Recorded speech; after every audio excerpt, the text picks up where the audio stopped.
Bismillah walhamdulillah wassalatu wassalamu ala sayyidina Rasulillah wa ala alihi wa sahbihi wa mawalah. La hawla wa la quwwata illa billah, amma ba'du. Saudara-saudara kaum muslimin yang berbahagia, di dalam kehidupan ini kita senantiasa mengambil iktibar, contoh dan teladan dari orang-orang sebelum kita. Itu sebabnya kepada baginda Nabi kita Muhammad sallallahu alaihi wasallam Allah Subhanahu wa taala menjelaskan cerita para nabi sebelum beliau dalam ayat "Tsumma naqussu 'alaika min anba'ir rusuli ma nusabbitu bihi fuadak." Demikianlah kami ceritakan kepadamu wahai Muhammad sebagian dari kisah para rasul-rasul sebelum kamu, yang dengan itu akan memperkuat hatimu, meneguhkan keyakinanmu dan memantapkan pendirianmu. Inilah manfaatnya belajar dari sejarah. Jadi jangankan kita, baginda Nabi sendiri pun oleh Allah Subhanahu wa taala diceritakan sejarah para nabi sebelum beliau yang dimusuhi oleh umatnya, yang dicaci maki oleh kaumnya, yang terusir dari kampung halamannya, bahkan sampai ada yang terbunuh oleh umatnya. Itu seluruhnya merupakan iktibar manusabbitu bihi fuadak, untuk memantapkan langkahmu, meneguhkan keyakinanmu dan menguatkan pendirianmu menghadapi perjuangan ini. Sehubungan dengan itu, pada pertemuan kali ini Al-Fakir ingin menyampaikan satu cuplikan kecil dari kehidupan seorang sahabat utama baginda Nabi, yaitu Sayyidina Umar ibn al-Khattab radhiyallahu anhu. Beliau adalah Umar bin Khattab bin Nufail bin Abdul Uzza dari suku Quraisy, golongan Bani Adi. Perawakannya tinggi, kekar dan gagah, melambangkan sifatnya yang pemberani, tegas dan tidak pernah kenal takut kepada siapapun. Sebelum mendapat hidayah, Umar bin Khattab termasuk orang yang berdiri di barisan orang-orang yang memusuhi umat Islam. Ia terperangkap dalam tradisi jahiliyah, di mana gemar berperang dan bermabuk-mabukan juga merupakan hal-hal yang pernah dilaksanakan dalam kehidupannya sebelum beliau masuk ke dalam agama Islam. Oleh karena itu, dalam kehidupan beragama, hidayah merupakan sesuatu yang penting. Bagaimanapun banyaknya dosa dan kesalahan yang telah dilakukan oleh seseorang, tidak seharusnya menyebabkan ia putus asa dari rahmah Allah. Sebaliknya, bagaimanapun banyak kebajikan dan kebaikan yang sudah dikerjakannya, tidak perlu membuat dia besar hati, puas, bangga, apalagi menjadi lalai karenanya. Sebab kita belum tahu akan bagaimana ujung perjalanan dari kehidupan kita ini.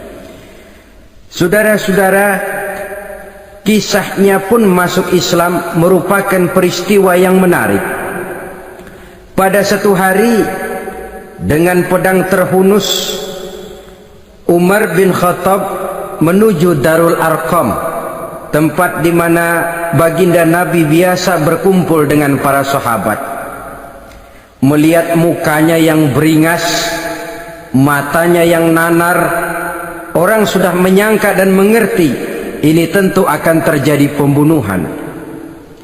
Dalam perjalanan menuju Darul Arqam, Umar bertemu dengan Nuaim bin Abdullah.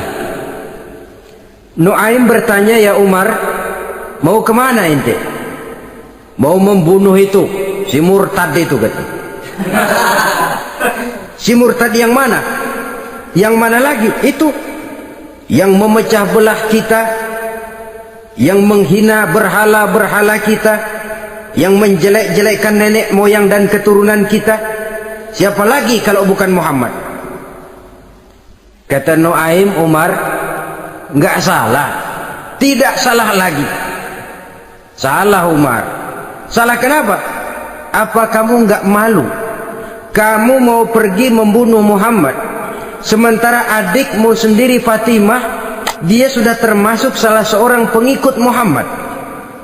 Mendengar ini, muka yang memang tadinya sudah marah dan merah, tambah jadi kelabu. Bukan main mangkelnya Umar bin Khattab. Orang lain dia musuhi, orang lain dia kejar-kejar. Ini malah adiknya sendiri menjadi pengikut dari baginda Nabi. Tidak jadi menuju Darul Arqam, dia berangkat ke rumah adiknya Fatimah. Adapun di rumah Fatimah sedang berkumpul Fatimah, suaminya Sa'id bin Zaid, dan seorang sahabat Habbab ibnul Arad. Mereka sedang membaca Quran. Waktu itu Quran belum lagi dijilid macam sekarang, jadi masih merupakan suhuf atau lembaran-lembaran tercecer saja. Ketuk pintu, ya tentu tidak assalamualaikum karena dia belum Islam. Tok tok tok. Siapa di luar? Umar. Mendengar suaranya saja, ini sahabat yang namanya Habbab ibnul Arad sudah lari ke belakang pintu. Sambil komat kamit baca doa mohon diselamatkan oleh Allah. Adapun Fatimah yang sedang memegang suhuf, lembaran tulisan Quran itu, menyembunyikan suhuf itu di belakang bajunya. Umar masuk. Fatimah, saya bang. Apa benar berita yang saya dengar? Berita apa itu bang? Bahwa kau sudah masuk Islam. Bang, andai kata Muhammad memang benar, bagaimana? Sudahlah, jangan belit-belit. Jawab saja, kau masuk Islam benar atau tidak? Ya. Saudara hadirin, begitu dikatakan iya, tangannya langsung melayang, menampar muka adiknya ini, sehingga mengalir darah dari hidungnya. Suaminya Sa'id bin Zaid yang mencoba melindungi istrinya, dipegang lehernya, dibanting, diduduki dadanya. Oh, ini jawara ini.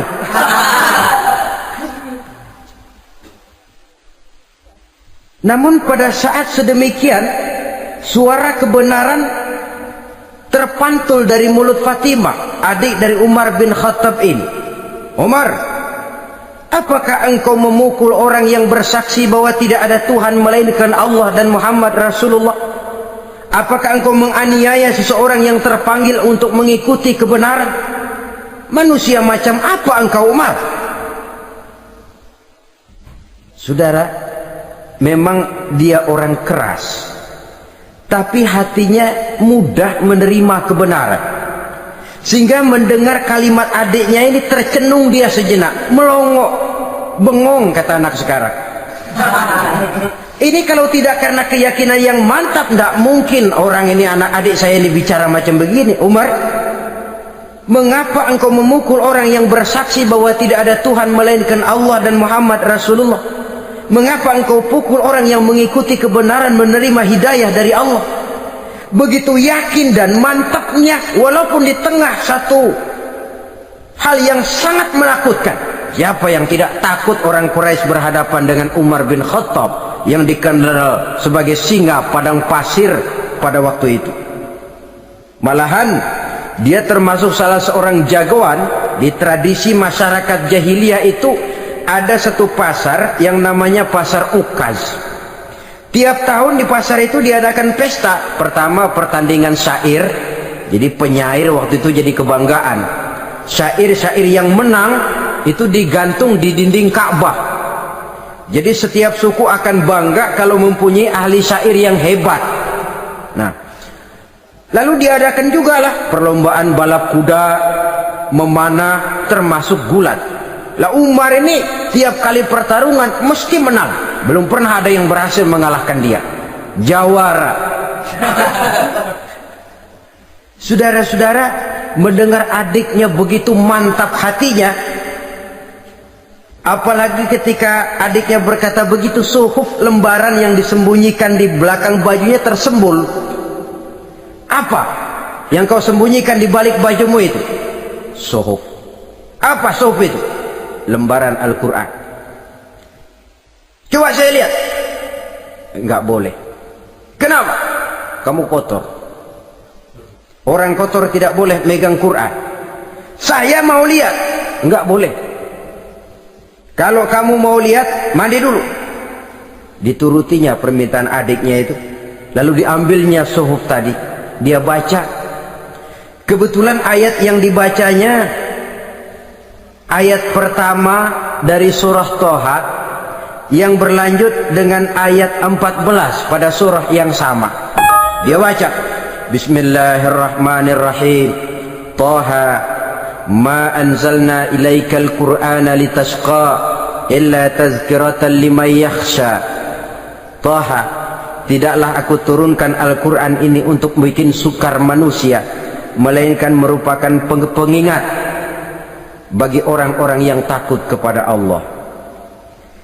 Lalu pada ayat ke-14, Innani anallahu la ilaha illa ana fa'budni. Sesungguhnya akulah Allah, tidak ada Tuhan melainkan aku, maka hendaknya hanya kepadakulah kamu menyembah. Wa aqimis sholata li dzikri, dirikanlah salat untuk mengingat aku. Inna sa'ata atiyatun akadu ukhfiha litujza kullu nafsin ma tas'a. Sesungguhnya kiamat itu pasti akan datang, yang sengaja waktunya kami tidak beritahukan kepada kamu semua, untuk kami balas segala setiap orang tentang apa saja yang telah mereka lakukan dalam kehidupan di dunia ini. Setelah membaca ayat ini, gemetar tangannya. Ah, ini sih nggak main-main ini. Ini belum pernah saya baca ajaran semacam ini. Tidak patut orang yang mempunyai kitab suci semacam ini dimusuhi. Ini sesuatu yang benar, tergetar jiwanya. Hei Fatimah, Muhammad di mana Muhammad? Saya tidak akan memberitahu kepada kamu. Di mana? Saya tidak akan memberitahu. Lebih baik kau bunuh saya kalau memang maksudmu mau mencelakakan Muhammad. Sama sekali saya tidak akan mencelakakan dia, Fatimah. Kasih tahu saja, di mana dia? Darul Arqam. Bergegas dia menuju Darul Arqam. Di dalam Nabi memang sedang kumpul dengan para sahabat, termasuk ada Sayyidina Hamzah yang juga terkenal jawara juga. Ketuk pintu. Ketuk pintu. Siapa di luar? Umar. Di dalam ini geger sebagian sahabat. Umar datang ini pasti bencana. Umar datang, wah, kalau istilah kampung, kerok dan urusan.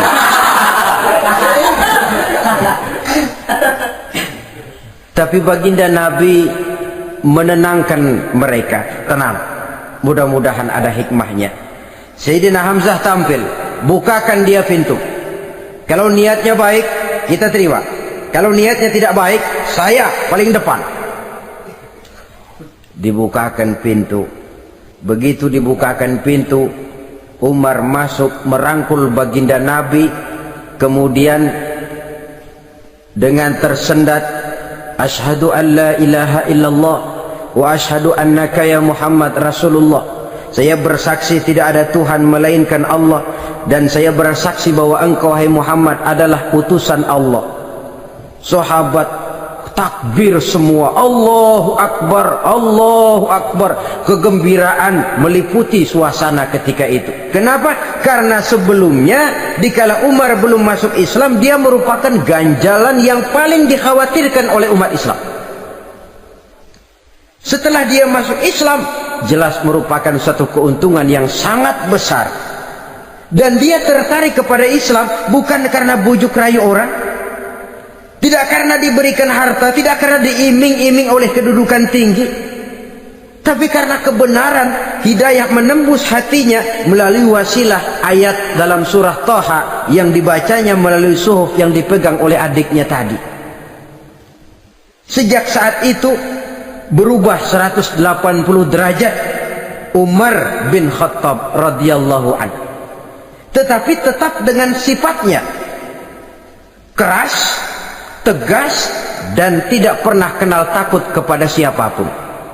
Cuma kalau sebelum Islam dia kerasnya kepada Islam, setelah dia masuk Islam muter arah kepada siapapun yang memusuhi Islam, dia bersikap keras, tegas, dan tidak pernah kenal takut. Bahkan setelah beliau masuk Islam, satu hari ketika di Darul Arqam kumpul-kumpul, waktu itu Nabi belum berdakwah secara terbuka karena pengikut masih sedikit. Sayyidina Umar usul, "Ya Rasul, ada apa Umar? Alasna 'alal haq fi mamatina wa mahyana?" Ya Rasul, bukankah kita ini berdiri di atas sesuatu yang benar? Bukankah mati kita, hidup kita untuk melaksanakan sesuatu yang benar? Bala ya Umar, betul Umar. Wallazi nafsi biyadih, innakum la'alal haq in muttum wa in hiyitum. Demi Allah Umar, kata Nabi, sesungguhnya kamu dan kita semua berdiri di atas kebenaran, hidup ataupun mati. Setelah mendapat jawaban begini, Umar masuk kepada tujuan pembicaraannya. Izan ya Rasul, fafimal ihtifal. Kalau memang begitu ya Rasul, kalau memang kita yakin kita berdiri di atas kebenaran, kita hidup karena kebenaran, kita mati pun memperjuangkan kebenaran, fafimal ihtifal. Kenapa mesti ngumpet-ngumpet? Kenapa harus sembunyi-sembunyi? Wallazi ba'asaka bil haqq, demi Allah ya Rasul, la takhrujanna wa la nakhrujanna ma'ak. Tuhan harus keluar menyampaikan Islam ini secara terbuka, dan kami akan mendampingi Tuhan dengan segenap jiwa dan raga. Sekali masuk Islam gak tanggung-tanggung. Yang kayak begini ini yang kita perlukan sekarang ini. Begitu masuk Islam gak tanggung, seluruhnya jiwa dan raganya masuk Islam. Beliau yang pertama kali mengajukan ide, kenapa harus dakwah sembunyi ya Rasul? Wong kita berdiri di atas kebenaran, memperjuangkan sesuatu yang hak. Kalau kita mati, kita pun mati membela kebenaran. Kenapa mesti fafimal ikhtifa? Kenapa harus sembunyi-sembunyi? Mulai sekarang mari keluar ya Rasul, saya akan dampingi Tuhan, nyawa taruhannya. Saudara hadirin yang saya hormati, selalu dia tempat-tempat yang pernah dia melaksanakan maksiat sebelum dia Islam, selalu dia kunjungi, sampai dia berkata, tidak ada tempat yang pernah saya melakukan kesalahan sebelum saya Islam yang harus saya tutupi dengan kebajikan setelah saya Islam sekarang ini. Bahkan ada satu riwayat menjelaskan beliau itu yang tinggi badannya, kekar perawakannya, gemetar orang ngadepin dia. Tapi beliau sendiri sangat mudah gemetar kalau sudah mendengar ayat-ayat Allah. Sehingga ada satu riwayat menjelaskan Sayyidina Umar itu setelah masuk Islam, kalau sholat kadang-kadang bila menoleh ke kanan beliau senyum, bila menoleh ke kiri beliau menangis berurai air mata. Ada orang bertanya, ya Umar, kenapa menengok ke kanan kau senyum, ke kiri kau menangis? Itulah kalau saya ingat jahilnya saya sebelum Islam. Adapun bila saya menoleh ke arah sebelah kanan saya tersenyum, teringat betapa dulu saya membuat berhala dari korma. Saya tumpuk-tumpuk, saya susun begitu.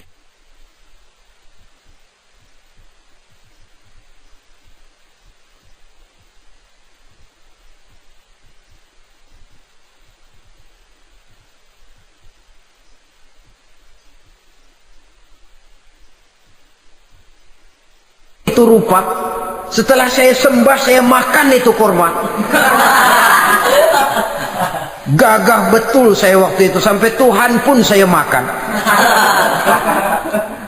Adapun kalau saya menoleh ke kiri teringat putri kesayangan saya yang terbawa oleh tradisi jahiliyah, takut menanggung aib, merasa malu mempunyai anak perempuan sampai dia terkubur hidup-hidup. Berurai air mata saya mengingat semua itu. Padahal Nabi sudah memberikan jaminan, Sebab saudara jangan lupa, orang kafir masuk Islam, dalam Islam itu dihitung dari bayi lagi, dari nol. Itulah untungnya.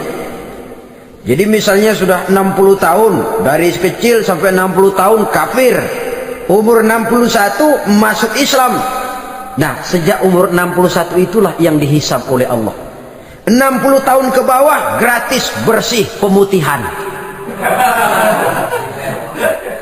Istimewa betul. Tapi jangan lalu diniatin, gua kafir aja. Nanti sudah tua-tua mau giliran mati baru Islam. Nah, itu diniatin lain. Ini yang karena faktor hidayah, saudara-saudara. Nah, cintanya kepada baginda Nabi luar biasa. Dalam setiap pertempuran beliau selalu di front terdepan. Bahkan demikian cintanya sampai ketika hari di mana baginda Nabi wafat, saudara-saudara. Disampaikan berita wafat Nabi kepada Umar ini. Ya Umar, baginda Nabi sudah wafat. Kamu ngomong apa? Baginda Nabi sudah wafat. Bukan sedih, nyabut pedang, keluar matanya melotot. Siapa yang bilang Muhammad mati, saya tabas batang lehernya. Begitu cintanya beliau kepada baginda Nabi, sampai-sampai nggak menerima kalau Nabi wafat. Taruhlah nggak bisa mati bersamaan, bolehlah mati beriring-iring saja barangkali maksudnya.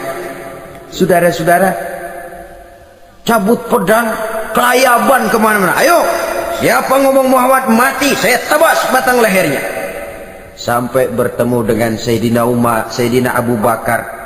Di tempat orang banyak, Sayyidina Abu Bakar yang bijaksana ini pidato. Ayuhan nas, man kana ya'budu Muhammadan fa inna Muhammadan qad mata.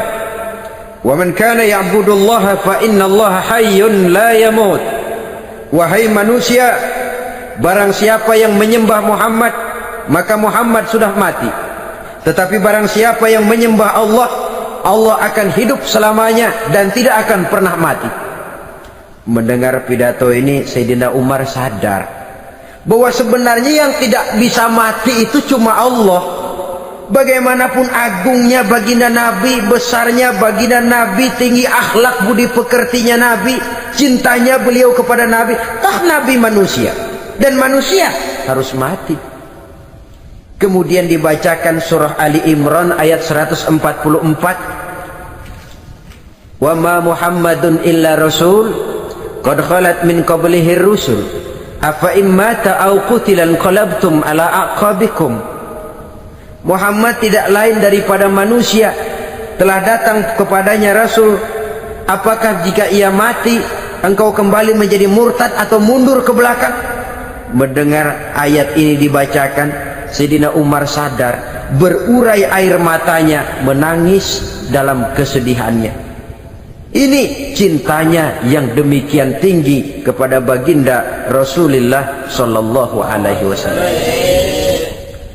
Begitulah seluruh kesalahan yang dia lakukan pada saat sebelum dia masuk Islam, berusaha dia tutupi dan dia tebus dengan segala kebaikan, pengabdian, perbuatan soleh setelah dia masuk Islam. Sehingga diajarkan oleh baginda Nabi, ittaqillaha haitsu ma kunta wa atbi'i sayyi'atal hasanata tamhuha wa khaliqin nasa bi khuluqin hasanin. Bertakwalah kamu kepada Allah, kata Nabi, dimanapun saja kamu berada. Jadi takwa tidak kenal tempat. Dimanapun saja kamu berada, bertakwalah kepada Allah. Di rumah takwa, di pasar takwa, di kantor takwa, di tengah orang banyak takwa, pada waktu sendirian takwa. Ittaqillaha haitsu ma kunta. Bertakwalah kau kepada Allah dimanapun saja kamu berada. Jangan takwa pakai tempat. Di masjid takwa, di kantor nyolong. Itu tidak haitsu ma kunta. Yang diajarkan oleh Nabi, dimanapun kamu berada, bertakwalah kepada Allah. Wa atbi'i sayyi'atal hasanah tamhuha, dan iringi perbuatanmu yang salah dengan kebaikan. Jadi kalau satu saat terselip kita berbuat salah, cepat iringi dengan kebaikan, tamhuha, dengan harapan kebaikan yang kita kerjakan akan menutupi dosa yang terselip kita lakukan. Amin. Ngomongin orang, astagfirullahalazim, banyak istighfar. Istighfarnya mudah-mudahan bisa nutupin dosa karena ngomongin orang. Tapi jangan lalu tambah sulap, ngomongin orang istighfar, terus ngomongin lagi istighfar lagi. Itu tentu tidak bisa dengan cara begitu. Barangkali terselip pernah mengambil harta orang tanpa alasan yang hak, imbangi dengan rajin sedekah misalnya. Barangkali pernah menyakiti hati orang, imbangi dengan perbuatan yang bisa menyenangkan hati orang lain. Itu namanya mengiringi perbuatan yang bersifat salah dengan kebajikan. Ini yang dilakukan oleh Sayyidina Umar. Setiap pelosok hampir dia datangi, tempat-tempat di mana dia pernah melakukan kesalahan sebelum Islam, di sana dia tegakkan kebajikan dan kebaikan. Kegagahannya, keperkasaannya, keberaniannya sepenuhnya bulat-bulat sudah diwakafkan untuk kepentingan Islam. Saudara hadirin yang saya hormati, diperlukan orang-orang yang punya keberanian macam Sayyidina Umar. Berani karena panggilan hidayah, bukan berani babi. Babi berani juga, babi cuman nyeruduk. Artinya berani yang tanpa pertimbangan. Berani yang tanpa pertimbangan pada akhirnya akan menyulitkan kita sendiri. Beliau gagah, beliau berani, beliau punya kekuatan, beliau punya wewenang, dan itu dimanfaatkannya untuk menjadi backing baginda Nabi kita Muhammad sallallahu alaihi wasallam. La takhrujanna wa la nakhrujanna ma'ak ya Rasul. Ya Rasul, keluar, sampaikan dakwah secara terbuka. Saya akan mendampingi Tuhan. Jika ada yang ganggu Tuhan, saya paling depan. Backing yang mendampingi Rasul untuk menyampaikan risalah Islamiyah ini. Saudara hadirin yang saya hormati, wa khaliqin nasa bi khuluqin hasanin, kata Nabi, dan pergaulilah manusia dengan akhlak yang baik, karena dengan ini kau bisa mengambil hati orang. Dalam hadis lain katakan, innakum la tas'una an-nasa bi amwalikum walakin yas'uhum minkum bastul wajhi wa husnul khuluq. Kamu tidak akan bisa menyenangkan orang banyak dengan hartamu, tapi kamu bisa ambil hati mereka dengan budi pekerti yang luhur dan muka yang manis. Dengan harta belum tentu kita bisa menyenangkan semua orang, tapi budi pekerti yang luhur, muka yang manis, itu yang akan bisa membuat kau menyenangkan orang banyak.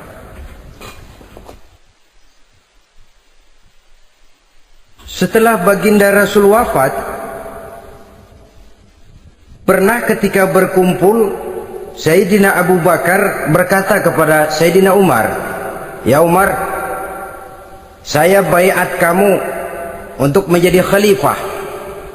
Jawab beliau, sayalah yang akan membaiat Tuan. Tapi anda lebih utama dari saya Umar. Keutamaan saya akan saya berikan kepada Tuan untuk mendukung kekhalifahan Tuan. Di sini kelihatan wataknya yang tidak ambisius, gagah, berani, perkasa, tapi tahu diri, nggak nyelonong, tidak menggunakan kekuasaannya, kegagahannya untuk maksud yang sewenang-wenang. Oleh karena itu setelah Sayyidina Abu Bakar wafat, beliau dilantik menjadi khalifah. Keluarlah pidatonya yang terkenal, Ayyuhan nas, inni qad wullitu alaikum walastu bi khairikum. Hai manusia, aku telah dipilih menjadi pemimpin kamu, padahal aku bukanlah orang yang terbaik di antara kamu.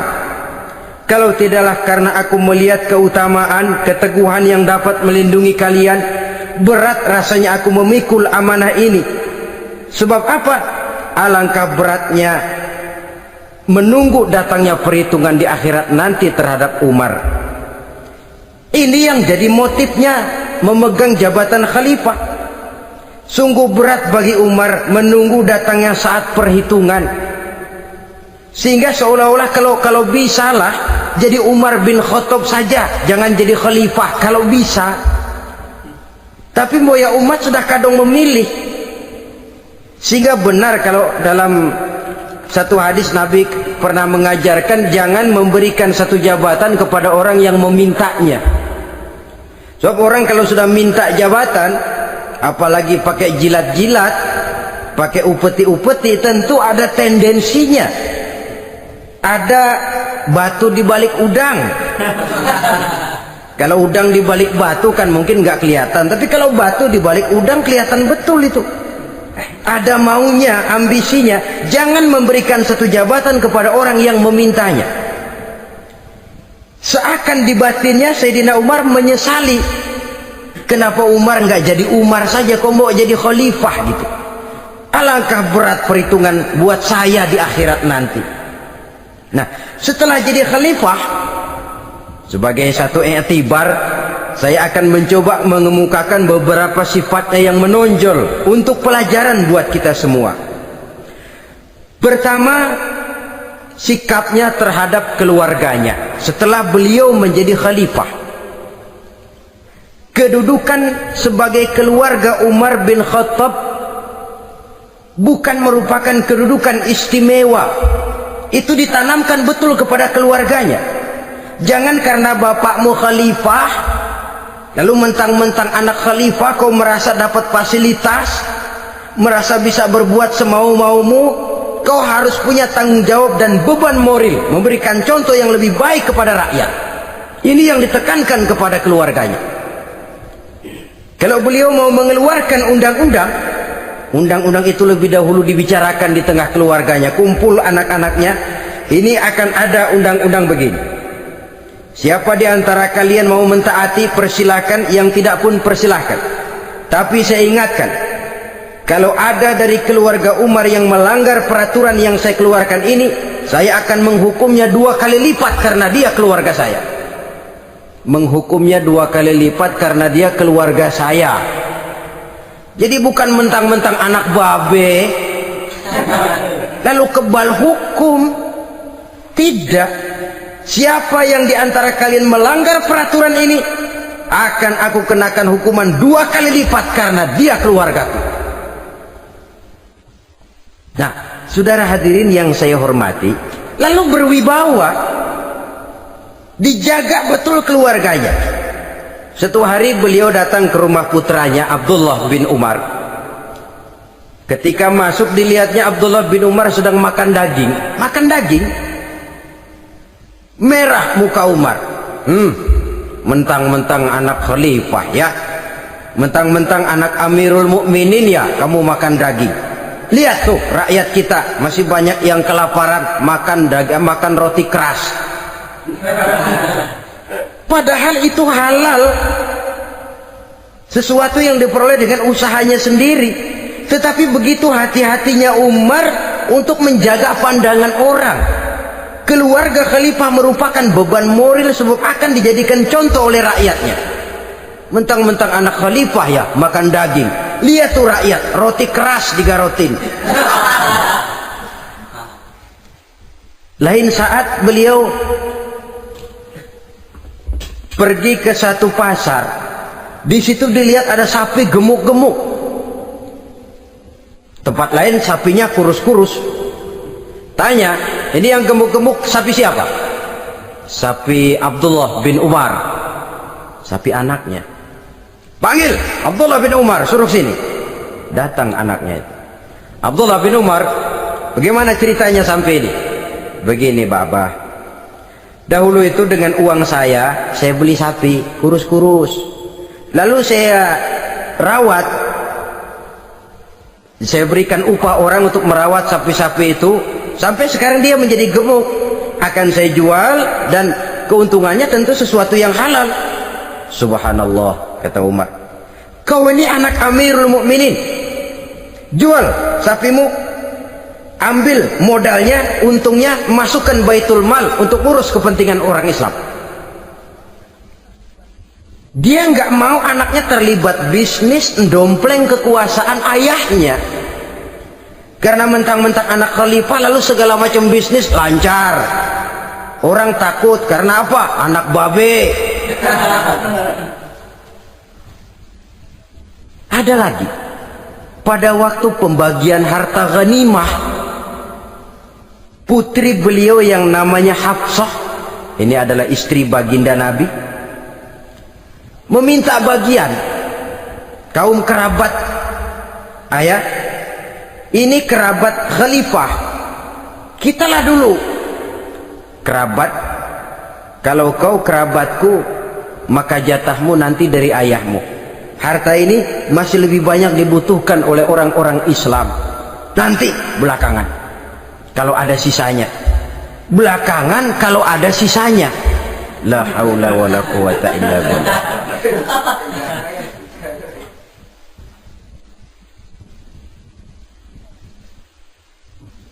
Saudara hadirin, itu terhadap keluarganya. Kemudian apa sifat-sifat yang menonjol dari kepemimpinannya? Pertama, kesederhanaannya. Beliaulah satu-satunya khalifah, Amirul Mukminin, setingkat presiden kalau sekarang, yang punya jubah cuma 2 dan 1 pun punya anaknya. Tambelan lagi. Pernah sholat Jumat terlambat, beliau naik mimbar untuk khutbah, sebelumnya minta maaf dulu. Saudara-saudara, maaf saya terlambat nungguin baju kering. Seorang khalifah nungguin baju kering, sederhana dalam kehidupannya. Mari kita ambil satu cerita lagi. Pada waktu beliau jadi khalifah, yang diangkat jadi gubernur di Mesir adalah Amr bin As. Amr bin As hidupnya lebih mirip kaisar. Istananya besar, pakaiannya bagus-bagus. Nah, yang paling mengganggu pikiran Amr bin As, di sebelah istananya ini ada gubuk reok kepunyaan orang Yahudi lagi. Ini nggak pantas bener, masa di samping istana gubernur ada gubuk reot. Orang Yahudi lagi yang punya. Ini mesti udah bikin saja rencana, panggil dinas tata kota, bikin planning. Di sini mau dibangun masjid, proyek negara. Bikin gambarnya, susun anggarannya, tender. Saudara-saudara, si Yahudi yang punya gubuk reot dipanggil. Yahudi, ada apa, Pak? Kamu tahu nggak? Enggak. Iya, memang belum saya kasih tahu.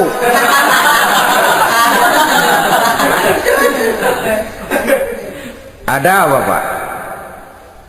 Itu kamu punya gubuk, tahu, kena proyek.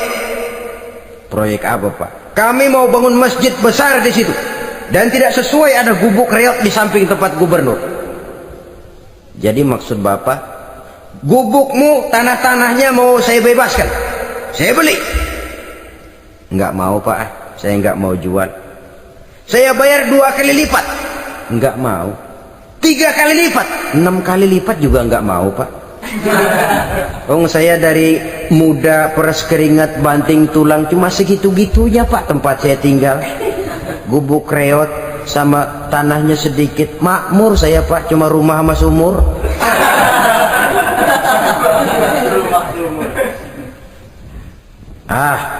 Ini Yahudi kelewatan juga. Akhirnya turun perintah, sudah, kalau dia nggak mau dibebaskan, gusur saja, tarik, ambil bulldozer, digusur. Yahudi ini berurai air matanya. Aduh, begini jadi rakyat kecil, udah jatuh ketiban ember lagi. Tapi pikir-pikir Amr bin As kan bukan yang paling atas, dia kan cuma pejabat, masih ada atasannya lagi. Lapor, lapor. Yahudi ini berangkat ke Madinah. Bayangkan, dari Mesir ke Madinah, jalan. Di sepanjang jalan dia berpikir, Pikir membanding-banding. Kalau gubernurnya saja istananya begitu mewah, apalagi khalifahnya. Kalau gubernurnya galak main gusur, apalagi khalifahnya. Dan saya bukan orang Islam, apa dia lemin ngadu? Apa dapat tanggapan? Berangkat dia sambil harap-harap cemas. Sampai di pintu kota Madinah, dia temui orang lagi tidur di bawah pohon korma. Selamat siang Pak. Ada apa? Anu Pak. Anu apa? Mau lapor. Lapor apa? Bapak tahu Khalifah Umar bin Khattab? Tahu? Istananya di mana Pak? Istananya di atas lumpur. Di atas lumpur. Di atas lumpur. Pengawalnya banyak Pak. Banyak. Siapa Pak? Yatim piatu, janda-janda tua, orang-orang miskin, orang-orang lemah, itu pengawalnya. Pakaian kebesarannya apa sutra apa Pak? Pakaian kebesarannya malu dan takwa. Saya nggak ngerti Pak. Itulah Umar bin Khattab. Lalu orangnya sekarang di mana Pak? Di depan ente. Rupanya yang dia tanya itulah orangnya. Gemeter Yahudi ini, keringat bercucuran. Coba, istananya di atas lumpur. Sebab beliau berprinsip, bagaimana saya bisa menghayati nasib rakyat kalau saya tidak merasakan apa yang mereka rasakan? Bagaimana saya nggak bisa tahu sakitnya lapar kalau saya belum pernah kelaparan? Itu prinsipnya. Istananya di atas lumpur. Para pengawalnya yatim piatu, janda-janda tua, orang-orang miskin, orang-orang lemah dan tidak mampu. Dan pakaian kebesarannya malu dan takwa. Kamu dari mana? Dari Mesir Pak. Ada apa? Mau laporan gubernur Bapak di Mesir yang namanya Amr bin As. Kenapa? Main gusur aja Pak. Ceritanya?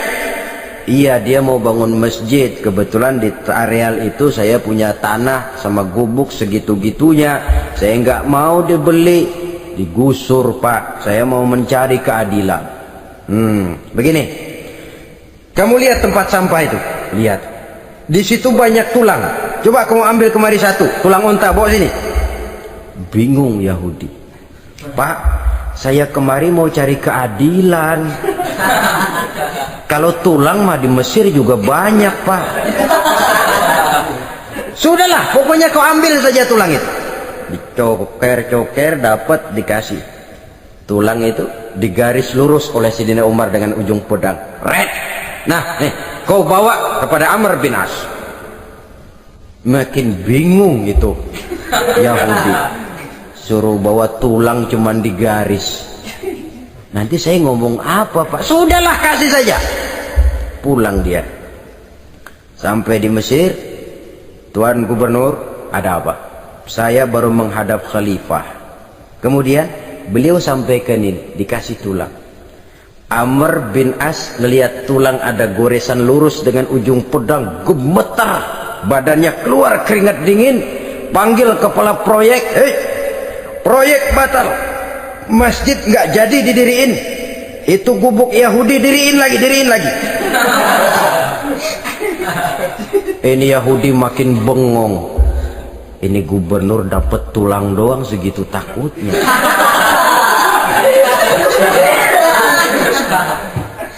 Ada apa sebenarnya Tuan Gubernur? Kamu tahu?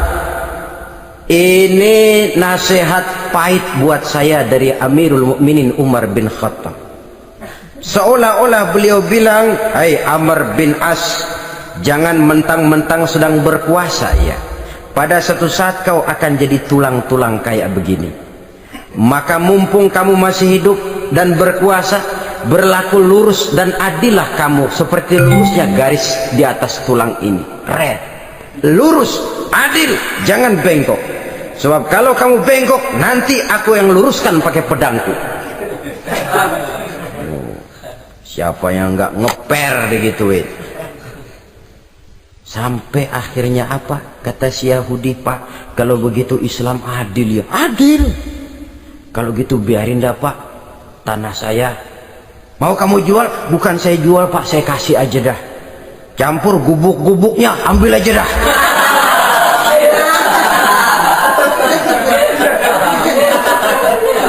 Masuk Islam si Yahudi ini oleh karena keadilan dari Umar bin Khattab.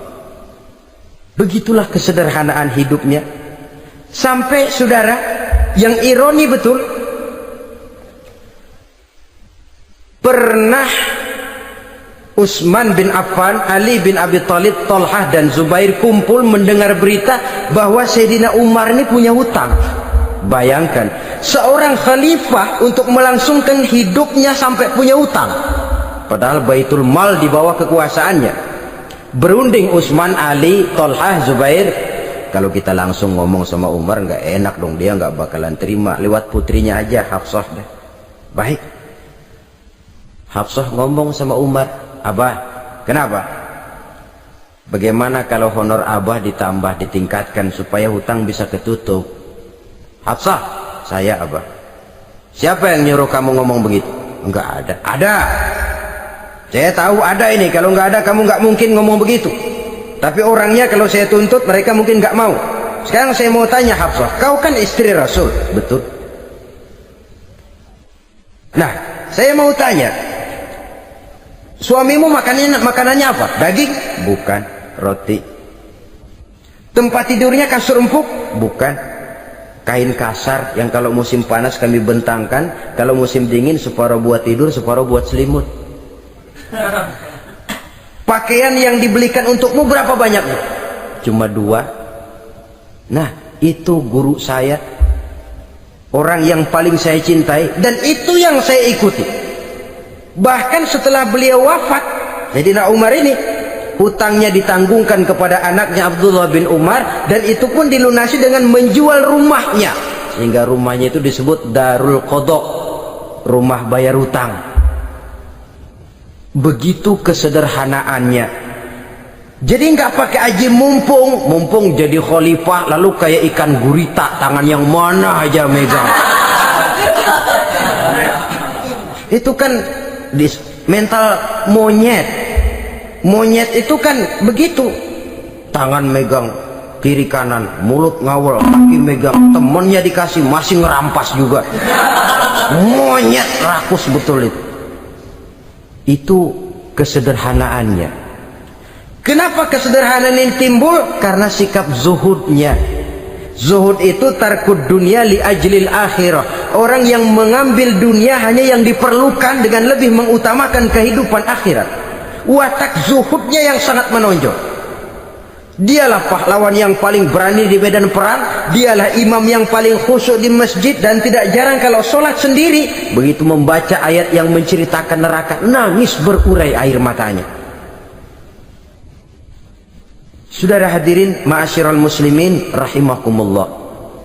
Jadi kesederhanaan dan kezuhudan ini bukan lewat teori disampaikan oleh Umar, bukan lewat penataran seluruh aparat, tidak, lewat contoh konkret. Inilah saya, contoh sederhana dan zuhud. Bagaimana saya akan bisa merasakan penderitaan kalau saya sendiri tidak pernah menderita? Bagaimana saya akan tahu sakitnya lapar kalau saya belum pernah kelaparan? Maka tanpa penataran, tanpa upgrading segala macam, berhasil karena prinsip keteladanan. Beliau jadi contoh utama. Dan sumber utamanya tentu tidak lain karena contoh dari baginda Nabi besar Muhammad sallallahu alaihi wasallam. 2, sederhana. Yang kedua, zuhud. Yang ketiga, sifat yang menonjol dari kekhalifahannya adalah adil. Kalau sudah bicara soal hukum, dia tidak pernah kenal kompromi. Adalah seorang pemuka Nasrani masuk Islam, namanya Jabalah bin Aiham. Ketika dia bikin haji, kain ihramnya keinjak orang Arab yang hitam, Badui. Jengkel, dia merasa bekas tokoh, enak aja nih orang udah jelek nginjak lagi. Ditempeleng orang tadi. Orang ini lapor kepada Umar. Panggil Jabalah bin Aiham. Panggil. Kau ditampar? Betul Khalifah. Tampar dia. Tampar lagi. Dipukul orang itu di depan Sayyidina Umar. Jadi tidak karena kau ini bekas kepala suku, kau ini bekas orang terhormat, lalu ada kebijaksanaan yang tidak bijaksana. Kebijaksanaan yang akhirnya jadi tidak bijaksana. Dan itu memang sudah dimulai dengan memblokir keluarganya. Tidak satu keluarganya pun yang boleh mempunyai perasaan bahwa menjadi keluarga khalifah merupakan fasilitas dan keuntungan. Kau jangan makan di atas punggungku, kau jangan menikmati fasilitas di atas keringatku. Dan tidak ada keinginan mewariskan jabatan khalifah kepada anak-anaknya. Pernah beliau musyawarah, saya bingung kenapa khalifah, gubernur Kufah ini sulit nyari orang. Diangkat yang lemah, rakyat ngeluh. Diangkat yang keras, rakyat juga ngeluh. Ada calon khalifah, kalau ini mah nggak salah lagi nih buat gubernur Kufah. Siapa? Abdullah bin Umar, anak beliau sendiri. Melotot matanya. Jangan macam-macam kau. Cukup satu orang Umar memegang jabatan ini. Kalau berhasil, kami keluarga Umar sudah merasakannya. Kalau gagal, cukup kegagalan seorang Umar. Tidak berusaha mengorbitkan anaknya, wah anak babe diangkat jadi ano. Tidak, malah diblokir, cari yang lain. Tapi Abdullah bin Umar cukup syarat ya khalifah. Dia orang bertakwa dan soleh. Yang takwa dan soleh bukan cuma anak Umar, anak orang lain juga banyak yang takwa dan soleh. Itu prinsipnya. Sehingga ketegasannya ini membuat orang jadi sungkan. Dan tidak seorang pun berani kirim-kirim upeti hadiah. Pernah itu ada pejabat dari Azerbaijan kirim makanan, kue, mending apa? Kue. Gitu dicicipi enak. Enak juga ya kue ini. Enak khalifah. Ini di sana apa makan rakyat biasa? Bukan, ini makanan orang-orang fit. Nah, dibungkus lagi itu kue. Dibungkus. Ontamu mana? Di luar. Ambil, bawa pulang, serahkan lagi kepada gubernur di sana, kasih tahu salam dari Umar bin Khattab. Kenyangkan dulu rakyat dengan makanan seperti ini. Kita belakangan. Jadi kalau rakyat lapar, saya orang pertama yang akan merasakan kelaparan. Tapi kalau rakyat makmur, biarlah saya menjadi orang terakhir yang kenyang. Kan bagus prinsip itu. Jikalau rakyat kelaparan, saya akan jadi orang pertama yang merasakan lapar. Tapi kalau rakyat makmur, biar saya jadi orang terakhir yang kenyang. Jangan dibalik.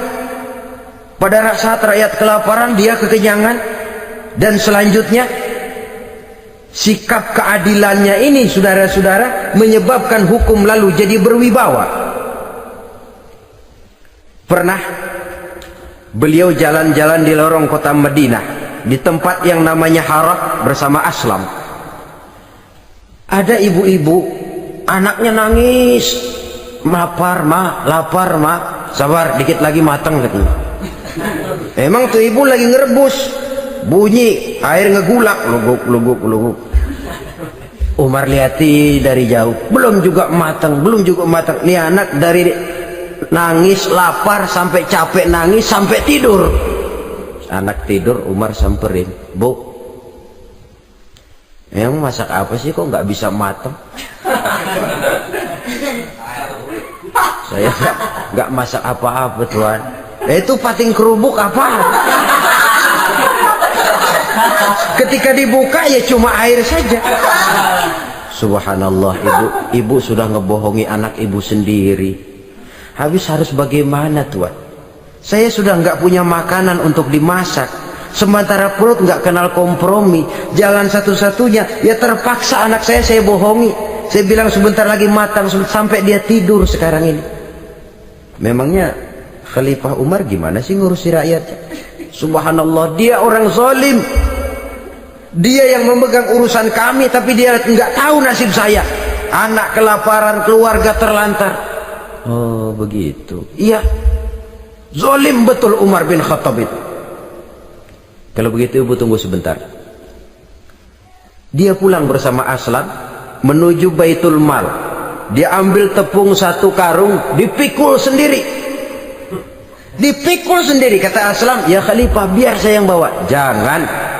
Kenapa Khalifah? Apa kau kira kau sanggup mikul dosa saya di akhirat nanti? Biar saya yang mikul sendiri. Dia bawa ke tempat tuh ibu-ibu. Dia masakin sendiri. Nah bu, sudah matang, persilakan masak. Makan. Alhamdulillah Tuan. Mudah-mudahan Allah memberkahi Tuan. Tuan lebih baik dari Umar bin Khattab yang zalim itu.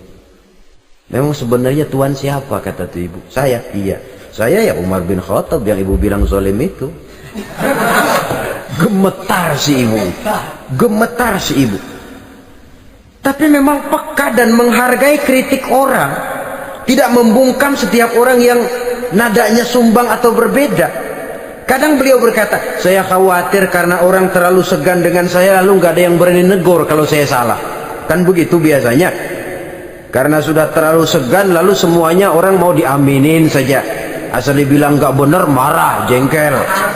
Lalu disingkirin, maunya diiyain, ingge, kulo nuwun. Oke bos. Beliau bilang, saya khawatir kalau tidak ada orang yang mau menegur kesalahan saya jika saya terlanjur nanti. Tahu-tahu muncul orang, demi Allah saya akan menegur Tuan dengan pedang saya ini. Cerah mukanya, senyum bibirnya, alhamdulillah anak muda, saya memerlukan orang macam kau yang berani berkata ya terhadap yang benar dan tidak terhadap yang tidak benar, apa dan bagaimanapun resikonya. Di sini kelihatan sikap beliau menghadapi orang yang berbeda pendapat. Keadilan, keberanian dan ketegasan, cepat menerima kebenaran merupakan serentetan dari sifat-sifat utama beliau sejak masuk Islam sampai menjadi khalifah yang kedua. Bahkan dengan jasa beliau, Islam kemudian tersebar menembus dinding Jazirah Arabia, memasuki Bizantium dan Persia, sehingga beliau juga dikenal sebagai periode Al-Futuhat Al-Islamiyah. Nah saudara-saudara, inilah cuplikan kecil dari kehidupan seorang agung dan besar yang memang sangat terbatas kata-kata untuk melukiskan kebesaran itu. Namun yang secuplik ini mudah-mudahan menjadi sumbangan moral dalam rangka kita memperbaiki diri menuju kehidupan yang lebih baik. Terima kasih banyak atas segala perhatian. Mohon maaf atas segala kekurangan. Usikum wa nafsi bitaqwallah. Wassalamualaikum warahmatullahi wabarakatuh.